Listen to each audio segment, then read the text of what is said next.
So welcome to this presentation on building winning resumes. I'm going to go through the content hopefully in about 40 minutes, and then I'm going to leave some time at the end for any questions that you might have. The way this presentation is designed, you'll notice that there will be pauses throughout where it will say stop and write. We're not going to stop and write, obviously, within our hour today. I want to make use of our time most effectively, but in the recording, if you go back and watch this, those would be the points at which you could stop, pull out your own resume, really work on things that we've been talking about, and kind of go from there. So to introduce myself, my name is Courtney Pelfrey. I am the Assistant Director of Downtown Career Services. So I work over in Union West when we're all in person. I'm on the second floor. Right now with Career Services, everything is still happening pretty much virtually. So I am very accessible via email, and you can find me that way. So we will jump right into talking about resumes. So the first thing I always like to give is kind of a brief overview of career services in case you haven't engaged with us much before. But this is kind of a roadmap of some of the things we're able to help with. We like to start with exploration, kind of making sure that you are in the right place, so to speak, that you're studying something that you're interested in, that you kind of have a good understanding of your own interest, skills, and values that will help you kind of gauge what your career interests are and develop some goals and planning for what you'd like to accomplish. We then talk about getting experience with our partner office, which is experiential learning. We like you to be engaged in internship experiences. That also might include volunteering, community service, co-ops, anything like that. And then, of course, we like that road, hopefully, to lead you towards being the most employable candidate that you can be in your industry of choice. And so we are happy to talk about professional documents like resumes and cover letters, LinkedIn profiles, the job search itself, how to prepare for interviews, networking, meeting with employers, and so on and so forth. So just a little bit of an overview of anything that I'm happy to help with. I always want to start my resume workshops with a quick stress check-in because I know that talking about resumes oftentimes stresses folks out. And so this is just a chance to take a deep breath and know that if you feel like you don't have a resume at all, or your resume isn't up to par where you'd like it to be, that is totally fine. And that's what I'm here to help you with. So no matter what you're starting from, we can get it cleaned up and looking great kind of whenever you need to start using it. So these are the things we're going to talk about briefly today, and I will jump right into those now. We're going to start with formatting and appearance on your resume. A general rule of thumb is that you want your resume to be about 1 page long. Really, employers are looking to see that they can read it quickly. Employers tend to read resumes in an average of 10 or fewer seconds, which I know that sounds utterly ridiculous, but I promise you, I work with lots of employers and folks who are reading resumes, they're doing it really quickly. So unless you're what we would consider like a career or industry changer and you've got years and years of background experience, 1 page is perfectly fine for where you are at right now. I will say that sometimes we would encourage master's candidates to have a little bit of a longer resume. And if that's something that you're concerned about, or you're wondering, should I have a 2-page resume versus a 1-page resume? It's something we can absolutely talk about one-on-one if you want to make an appointment. Margins, it kind of depends on how much room you need, but a general rule of thumb is a 1-inch margin. Stick to standard fonts like Times New Roman or Arial, something that's super easy to read and that anyone would find on their computer. You'd hate to choose a font that wouldn't be easily downloaded on someone else's computer, and therefore they wouldn't be able to read any of your content. No smaller than a size 10 is a good rule of thumb. We wouldn't want for somebody to have to get out their magnifying glass to see what you had going on. And in terms of paper, we're in kind of a day and age where you probably aren't submitting too many paper resumes anyways. You're typically submitting it electronically. And so I will cover electronic submission here in a few minutes. The heading is the first thing that everyone should have on their resume, and it should be found at the top of the page so we easily know who you are, which means your name should be relatively large, probably larger than the rest of the content, and usually bold. That can work to your advantage again, so we know whose resume we're reading. For an address, all we really need is a city and a state. We don't need a full mailing address. One, it poses a little bit of a security concern for you as an applicant, but also no employer is really ever going to be submitting or mailing you anything based on the address on your resume. So do not worry about that. Let's see. So then we talk about email addresses, and we want that to be professional. So typically I encourage students to use the email address that they have through their student account. That tends to be the simplest, most professional. But if you have a Gmail address that's just your name, that's certainly something you could include. But just choose the email address you check most frequently. It should be something you're looking at least on a daily basis, just so you don't miss any important communication from a potential future employer. Make sure that you've listed a phone number, and make sure that that phone number has a professional voicemail message. That sounds silly to say, but I can't tell you the amount of students or applicants I've called in the past where I've heard just kind of ridiculous things trying to be silly jokes. And probably I'm just not going to call that person back or pursue further communication with them. And that's typical across many employers. If you have a LinkedIn profile that is up to date and looks really nice, I'd also encourage you to include the personalized URL to that LinkedIn profile. Some of you may have a different personal website, a portfolio of some sort, something like that. That would be something you could include in your heading as well. Things that you would definitely not want to include in a heading on an American resume, a picture, any personal information like birth dates, anything like that, that should not be included on an American resume. And I say American resume because international resumes do have some different content, and we could talk about that one-on-one offline if you have a question about international resumes.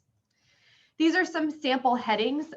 One thing I don't like about these samples in this particular PowerPoint are that they do show a full mailing address. And like I said, really all an employer needs to see is this city and state here. A phone number, an email address, they need to know how to get in touch with you, but you'll see there are different ways to format it. So there's no one perfect right way to format a resume.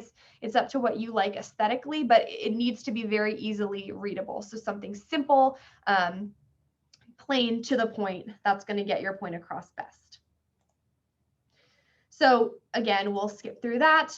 Some of you have probably heard of an objective statement, and that would come after your heading, but it is not a requirement on a resume. So this is kind of really dependent on your current situation, what you're looking for, what types of experience you have. If you do want to have an objective statement, it should be very short and sweet. That's the main thing. You just want this to take up about a line of space on your resume, and it should be extremely tailored to what you're applying for. So for example, if I were applying to the job I currently have now, I would say on my resume, objective to obtain assistant director for downtown career services position with UCF downtown, utilizing my strong skills in student advising, career counseling, and communication skills.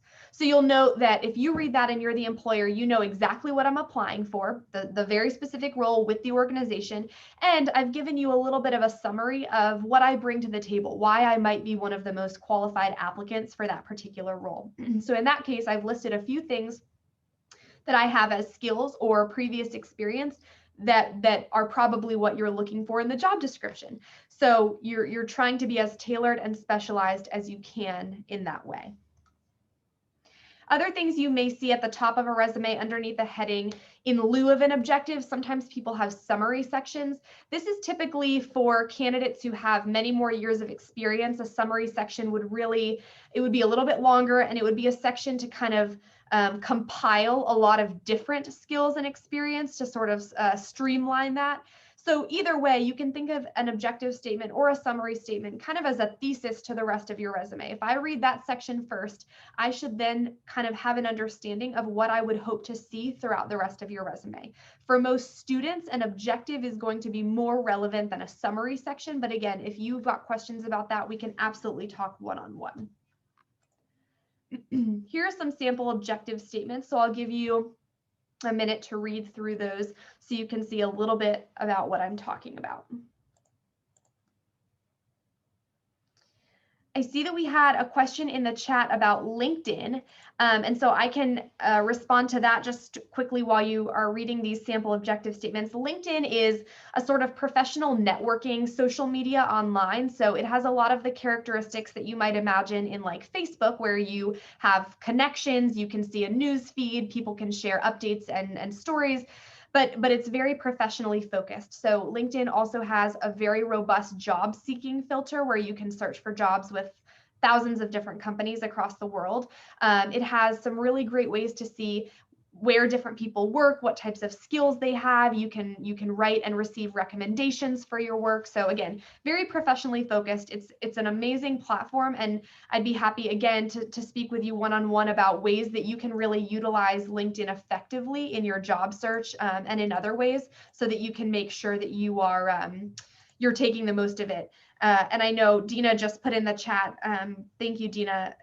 The LinkedIn alumni tool is fantastic. It's a great way to see where UCF alumni are working, what they've done with their degree since they've graduated. And again, that's something I'd be more than happy to chat offline about if people are interested in. All right. So now we're going to go on to a skills or qualification summary. This is sort of what I mentioned a minute ago about a summary section. Again, this is typically used if you were to have more robust experience. Maybe this is a degree that you've come back to after years of working in a different industry. So it's going to be a little bit more descriptive of your skill sets. It's going to describe your background and show kind of how your skills or experience are transferring from one industry to another. So it would have a lot of keywords, maybe a short list of accomplishments. And so I'm not going to spend too much time on that, because I would recommend that most of you probably stick with an objective statement right now. So then we'll go into the education section. Because you're all currently pursuing education, this will be the next section that you find on a resume. Now, oftentimes I'll get a question, well, I've seen education at the bottom of people's resumes, and that is typically once you have been in the workforce for, I would say, 5 years or longer, then you can move your education section to the bottom. But again, right now, you're in this webinar probably because you're pursuing a degree currently, in which case I would keep your education section at the top of your resume. So you're going to want to list the institutions that you are receiving or have received degrees or training from. We would want the full name of that institution as well as the city and the state. Make sure you've included your anticipated graduation date, or if in the past, a graduation date. And it's also, common to list an area of specialization. Maybe that's a major or minor, a concentration, something like that. GPA is absolutely not necessary. So I think a common misconception is, oh, I need to put my GPA no matter what. I would say only list your GPA if you think it's going to make you stand out as a candidate. This slide says 3.0 or higher. I tend to even say, really make it, if you're going to put it on there, I want it to really make you stand out. So even higher than that would probably be preferable.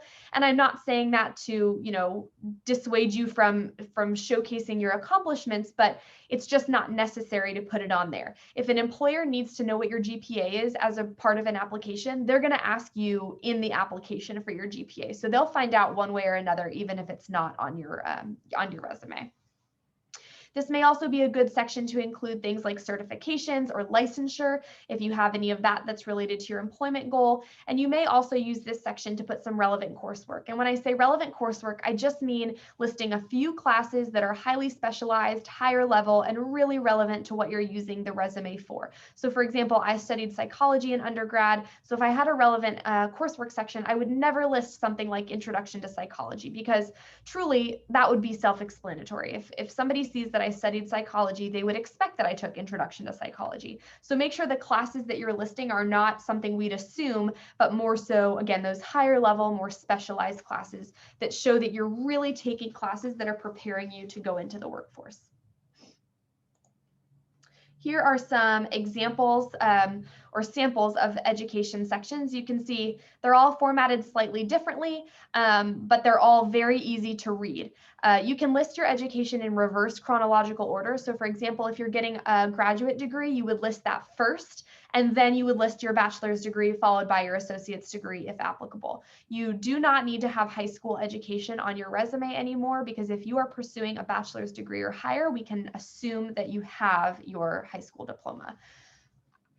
You'll also notice here the use of bold and italics in some of these examples. It's just a way to separate, different pieces of experience so that somebody reading this in 10 seconds can get the information really quickly.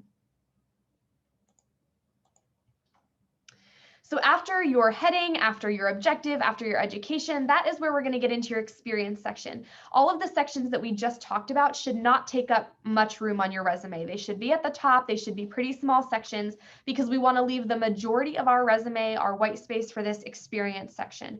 And experience can mean a variety of different things. Most people hear experience and they assume that I'm talking about paid work experience. And that is great. That can be great, relevant professional experience. But other types of experience include internships, service learning, volunteering, even course projects, things that you've done in class, group work. Any of that can be really great experience. So what I would encourage you to think about is having two different experience sections, something called relevant experience and something called additional experience. In relevant experience, you would list the 2 to 3 top pieces of experience you have as they relate to what you're applying for. And then anything else you want to include to show that you're a well-rounded applicant, that you have, a diverse skill set, you could list that in additional experience. So that being said, those things will likely change each time you submit your resume. I might be submitting a resume to one company where, my current internship is super relevant, but I might be submitting a similar copy of my resume to another company where that internship is no longer as relevant. So I may choose to put it in the additional experience section. It's completely up to you. Again, there's no right or wrong way to do this per se, but I want you to give some really intentional thought about how you're writing this resume to answer the job description. Think of a job description as kind of a question. They're saying, do you have X, Y, and Z? This is who we're looking for. And your resume is saying, yes, I have X, Y, and Z. And here's how I can prove that to you through all of the different types of experience that I've gathered.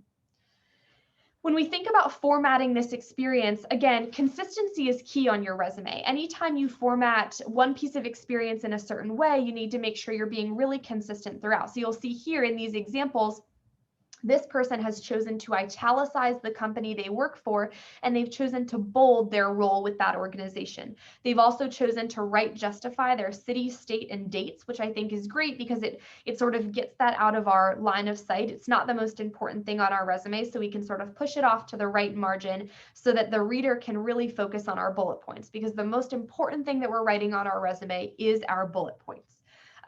So we'll use the first one just as an example to work through together. You'll see that they clearly work for Washington Mutual. Their role is accounting intern. So now what we can jump right into seeing what have they done as an accounting intern. We see that their bullet points start with strong action verbs, which is something that you definitely want to do. We don't need full sentences here. We want you to get right to the point of what you did, what you contributed, what you achieved. So this person reviewed and corrected accounting entries. They assisted with financial planning, identified nearly 50 grand in unpaid bills. So again, I can see easily in reading this what they contributed as an intern. You'll notice that they don't spend any time describing to me what Washington Mutual is or what the job description for accounting intern says. I don't care about that background information so much as I care to see what are the skills that you brought to the table when you were an accounting intern, because that's going to show me as the reader what skills could you bring to me to serve as an asset of my organization. So this is where you are showcasing your skills and your experience. Be as detailed as possible while also keeping your bullet points concise. You'll see all of these are relatively short. A good way to really contextualize and strengthen your details is to quantify them. And what I mean by that is, have you worked with people? How many people? Have you worked with money? How much money? Have you put on programs? How many programs? Give us the context of those numbers, that numerical data, so that we can better understand, because probably the reader is not going to have the level of insight about Washington Mutual that you do if you've worked there. So there's always going to be some things then on a resume that you feel like, gosh, where did these fit? I've written my experience sections, but I don't know where to put things like professional memberships, maybe leadership activities, honors, scholarships, awards. And for some of this, things like volunteering and leadership activities, I would argue that if it's something that's been a real commitment for you and you've got a lot of experience doing those things, that would easily fit within your experience sections. You could absolutely include things like volunteering and leadership activities. However, some of these other things you might feel like, well, I've got some awards, or maybe I am a part of a professional organization, or maybe I've received some special training. You can come up with categories that best fit the experience you bring to the table to make sure that you include everything that's relevant. So some people choose to have a section called honors and awards. Some people choose to have a section called professional memberships and training, and you might list things like certificates there if you've taken some classes external to your degree, but things that still might be really relevant. So I want you to think really broadly about the experience that you bring to the table and how you can best summarize that. Again, there's not one right or wrong way to do it. Let's see. I'm just looking at the chat to make sure I am not missing anything. It looks like we've covered most of this. I'll come back to some of these at the very end. Some professional organizations that HSA students can join. I will let Jackie speak even more to that than I can. She's much more the expert in HSA specific content, but it might look like a student organization. It might look like a national organization that you can join as a student member. So I'd encourage you all to do some research in your field and think about what are some ways that I can go ahead and start enhancing my resume by joining some of these things early. A lot of big professional organizations have very discounted rates for students. And so that's definitely something to take an example to put on there. It looks like somebody said, if you're a member of organizations like HSASA, UPD, yeah, anything that you are a member of would be an excellent opportunity to put on your resume. Not everything needs to have detailed bullet points underneath it. So for example, that's where having both a relevant experience section and an additional experience section would be helpful. Your relevant experience section is going to have a lot more information. You probably will have a lot more bullet points for those things because you're saying these are most relevant to what I'm applying for. In your additional experience section, you may have 1 or 2 bullet points, or you may not have any at all. The important thing to remember there is still to keep your formatting consistent, just so that it's very easy to read. Let's keep moving and we'll come back to questions. Here are some examples of those additional components that you may want to add. Again, I'm not suggesting that everyone needs to have every one of these sections on your resume. There is not a one-size-fits-all model for resumes. It is much more likely that you would have maybe one of these, or you would have a combination of some of these things so that you could really you could summarize your own experience best. But what I want you to think about is when you're writing a resume, consider it from the employer's point of view. And what I mean by that is go back and read each of your bullet points and go back and read each of your sections and ask yourself the question, so what? And that sounds really harsh, but what I mean is go back and say, if I'm the employer reading this, why should I care about this specific bullet point? What does this bullet point or what does this section tell me about this person as a candidate that's going to make me want to call them for an interview? Because what the purpose of a resume truly is to get you to the interview stage. A lot of people think, well, if I submit a wonderful resume, I'm going to get the job. The resume gets you to the interview and the interview gets you to the job. So that's what kind of is the really important piece there. Now, we also want to talk for a minute about references because oftentimes when you're applying for a position, an application will encourage you to submit references. Please do not put your references on your resume. So that one-page resume that we've been talking about, that should not include any mention of references. Instead, your references sheet should be completely separate. It's a different document, but you can use the same exact resume heading that you used because that will give you this idea of like a personalized brand. It almost will look like you have this professional stationery that you've submitted everything on. Same thing goes for a cover letter, same heading as your resume. On your references sheet, you're going to want to list, I usually think 3 is a great number to list, 3 professional contacts, and these should be people who have direct working knowledge of your skills. And what I mean by that is, asking your friend or a family member, yes, they know you, and I'm sure they could speak to your skills, but they have not worked with you in the context of, employment or volunteering, service, something like that. So think about people like faculty, former employers, internship supervisors, people like that, again, who can really speak to what you bring to the table. You need to make sure that you ask your references before listing them on your resume, because the point of references is that these people would get a call from your potential future employer to verify that you have the skills that you say you have, to figure out what kind of employee are you a good collaborator, are you a good communicator? And if you haven't told your references that you listed them on your resume and they get a call out of the blue, they're probably not going to be able to provide a really robust reference check on the spot. So instead, you want to ask for permission to list them. And when you do that, you'll want to send them an updated copy of your most recent resume so that they have that in front of them. So if they do get a call from a potential future employer, they can say, you know what, yes, Courtney's involved in this. She brings these skills to the table. This is how we interacted and worked together. So make sure you're really clear with your references, provide them plenty of information so that they can do you the service of providing you with a really detailed reference check. Somebody said, what if we do not have any references? So this is a really critical thing to think about is a lot of positions you have to submit some references. And so you'll want to think about, have I worked closely with any faculty? What have I done in the community or around campus? It doesn't have to necessarily be an employer. So if you have no employment history, that's all right. Then I would start thinking about which faculty members am I the closest with? Now, if you're thinking to yourself, I truly don't know who I would ask, then this is the time to start building connections with faculty, building connections with somebody maybe that you could job shadow and that could serve as a reference for you. But be strategic in thinking about who those people might be now. Let's see. I'll come back to cover letters in a minute. What if your previous employer is not in the same field as your future career field? Yeah, that's okay, because it's more so that they can speak to your skills, right? So if I worked in retail, but I'm trying to get into a different field, I would still want that person who supervised me in retail to explain my customer service and my communication, my critical thinking, my problem solving. It's those transferable skills that these reference checks are for. So it's okay if they're in a different industry. And kind of keeping on this subject, can letters of recommendation work? Some organizations will accept letters of recommendation if you have them, but I would argue that if you have a letter of recommendation, then you probably have somebody who you can ask to serve as a reference. If somebody's already written you a letter of recommendation, chances are they'd probably be willing and able to help with that reference check as well. Not every organization is willing to accept letters of recommendation that have been written previously, so you would just want to check on that before submitting those.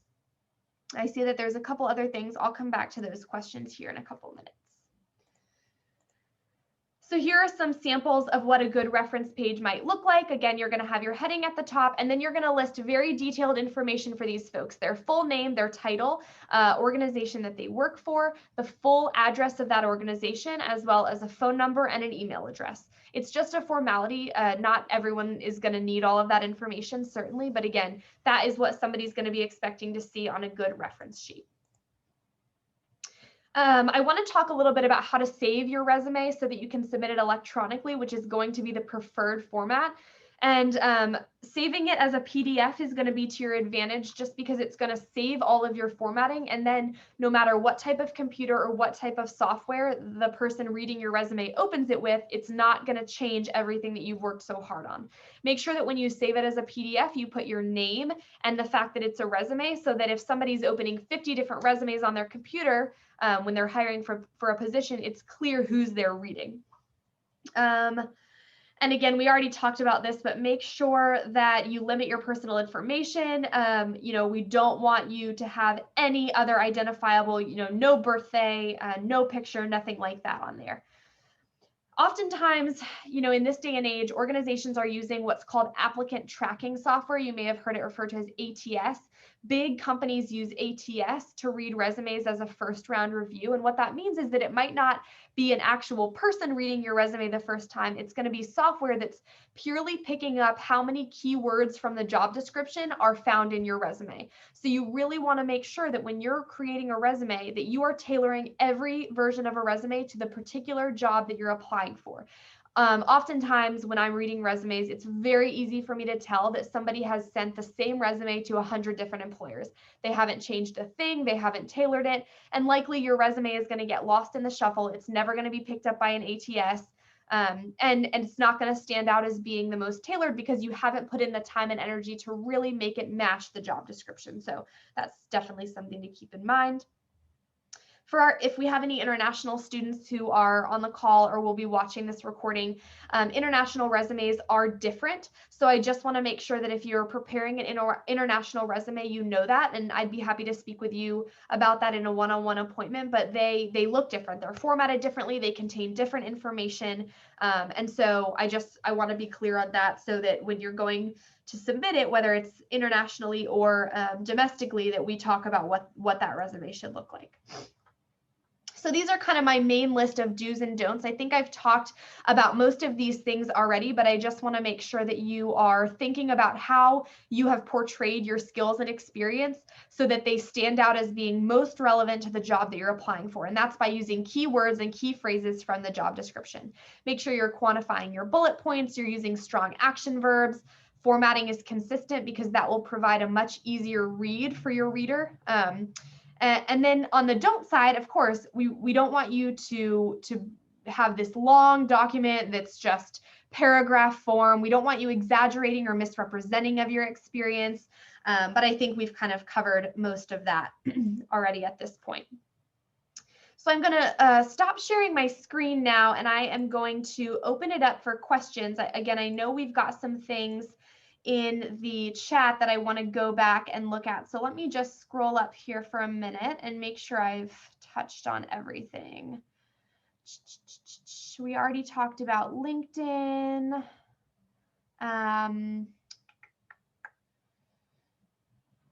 Cover letter. So I can speak on cover letters for a few minutes.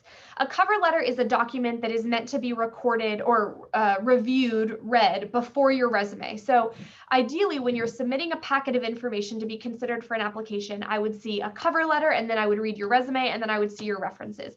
A cover letter is an introduction for the reader to who you are. It can be a little bit more personal and conversational than a resume is. It allows you to talk about, you know, what is your background and what are some of your career goals? Why have you chosen to apply for that specific organization or company? What about them interests you? What do you already know about them? If you know somebody in the organization or someone that you know has recommended that you apply, it's one of the only places where name dropping can be acceptable. The Career Services website has got a lot of great cover letter resources on it as well. And so I would highly recommend that you check those resources out. And you can see some sample cover letters there. Something that's important to know is that they are supposed to be written in professional business letter format. And so that is a little bit unique. You can use the same heading from your resume. That's one kind of commonality, but then you're going to need to address that letter appropriately to the reader. So what's important is that you are choosing the actual name of a person in that organization. You know, I think a lot of people think, well, I'll just put to whom it may concern, and that's fine. But that doesn't show that you've gone above and beyond. It doesn't show that you have put in any extra time or energy in an effort to really stand out from other candidates. So showcase your knowledge of the company. What about them interests you? Do you know anything about their mission and vision, about their goals, about their company culture? One great way to do that is to connect with people within the company before you apply. We call that informational interviewing. So reaching out and asking questions about what it's like to work there. What's the good, the bad, and the ugly? What's the culture like? What do they look for when they're hiring? You know, get as much information about an organization before you apply as possible, because that is going to help you really set yourself apart. And it's going to help you to write a really great cover letter where you can showcase a lot more about kind of what you bring to the table. So that's a little bit more about a cover letter. Let's see. What if you have no experience for the job you are applying for? How do I make my resume appealing to the employer in the experience section? So if you feel like all of your experience is kind of unrelated to what the job description is for, then you really need to think about skills. You need to think about, what skills do I bring to the table that could transfer to that other industry? An example I often give is when I was a college student, I took a summer and I leased apartments. So I was the leasing agent. If you showed up to take a tour or you wanted to fill out an application, I would be the one to help you do those things. And obviously my current role now has really nothing to do with leasing apartments. So how would I put that on a resume if I want to showcase my skill set, but I wasn't doing anything related to my current career? And the answer is, I got amazing customer service experience, communication experience, critical thinking and problem solving, leadership, cultural competencies. I was working with a very diverse group of people. So you need to think about the experience that I do have, whether that's in or outside of the classroom. Again, don't limit yourself to just things that have been paid. Think too about unpaid internships, volunteering, community service, co-ops, big class projects or things like that can often be great experience. Think about the skills you built and how those skills might transfer to the industry or to the role that you're trying to apply for. So, in healthcare, if there's something in kind of an HSA capacity where you're looking at an administrative role, think about the tasks on that job description. Do they need you to be really familiar with software? Do they need you to be quick on your feet, in terms of learning new programs? Do they need you to be a good communicator? Do they need you to be very organized, very detail oriented? I'm sure that there are ways in your other experiences, previous experiences, that you have showcased those things. It's all about writing bullet points that really play to those strengths. So that's how you would do that to create a really good experience section there. Should I always save a resume as a PDF file instead of saving as a Word document? What I would encourage you to do is save a copy always as a Word document so that you can edit it easily. But then when you're ready to submit a specific copy of your resume, make sure that you have labeled that resume appropriately. Maybe you're applying to a job at Florida Hospital and you say, Courtney Pelfrey _ Florida Hospital resume. And so I know that exact copy of my resume, that's finalized. I've reworked it. I've made sure it's very detailed and tailored. Then I can save that as a PDF and submit it that way. The other thing you can do, you can submit a PDF that includes all 3 of your professional documents together. And what that would look like, oftentimes an ATS, applicant tracking software, those application systems, they might only have one space for you to upload something. So sometimes people say, well, then how do I upload a cover letter and a resume and a reference sheet? Put all of those things together. So save one PDF that includes first a cover letter and then a resume and then a reference sheet. And then you can submit that one file, and it's really easy to read everything at once if you're the employer, if you're in human resources. So yes, PDF kind of, it's a little bit safer of an option because it saves all of your formatting.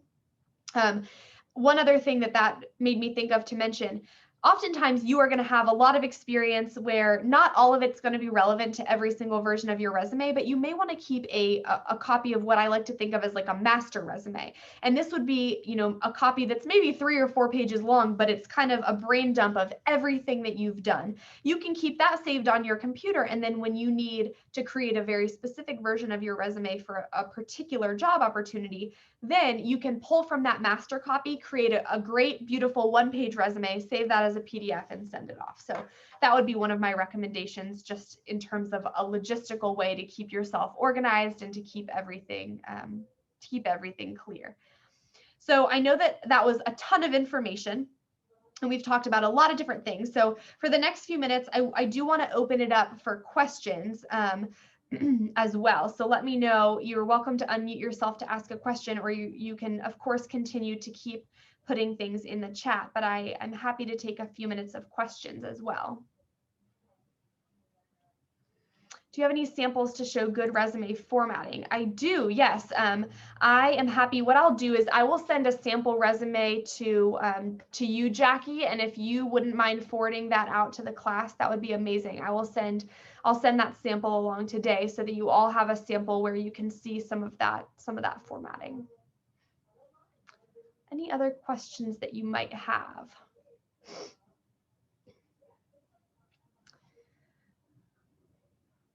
I'm not seeing a ton of questions come through. I'm going to put my email in the chat. It's just my first dot my last name at ucf.edu. You are more than welcome to reach out to me if you need anything. That's an easy way to get me. The other thing I want everyone to know is the way that you would make a one-on-one appointment with me is by logging into Handshake. You all have a Handshake account, whether you knew that or not, but log into Handshake, click on Career Center at the top, And then you can see my full availability to make a one-on-one appointment. The other thing that I want to plug is that we are about to start something called Career Readiness Month leading up to the big Career Expo on February 2nd. And so please check out that information. I'll send that out via Jackie as well, just so that you can see, kind of all of the different events that we've got coming up. We've got employer-led resume reviews, we've got mock interviews, we've got LinkedIn workshops, cover letter workshops, how to succeed in a virtual career webinars, you name it, and it's coming up. So I want to make sure that you all have that. It's all in the Handshake calendar as well. How do we know our Handshake user and password? So you'll set up the account, but you'll use your @Nights email. You'll authenticate using that, Duo, like where you log in with the one password. You'll do that to get into Handshake as well. Handshake is basically, it's a couple different things. It's a job search platform. So it's where we vet employers and their job postings to upload specifically people who are looking for UCF talent. So you'll find thousands of jobs, but you'll also, you'll find a full calendar of all of our career services events. You'll find information on employers, their contact information, what they're hiring for. Some employers use Handshake to conduct their interviews right through the system. You can upload a resume. You can create your profile for employers to view you. So it's a robust system, kind of like a UCF specific LinkedIn almost. You can think of it like that. But yeah, definitely take advantage of that. Anything else I'm missing? My email's in the chat, so hopefully you know to get in touch with me there. I'll send out some follow-up materials via email. I know you need a code for this event. So the code, and I'll put this in the chat as well, but the code that you'll need to submit to get credit is pineapple. So there's the code for everyone. I'll stick around for the next few minutes if anyone still has questions, but if not, that is all the information I have for you. So I hope that that was helpful, that gave you some action steps, and is a good start as you embark on career or internship searches. Everyone have a great day.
If anyone else has questions, go ahead and let me know.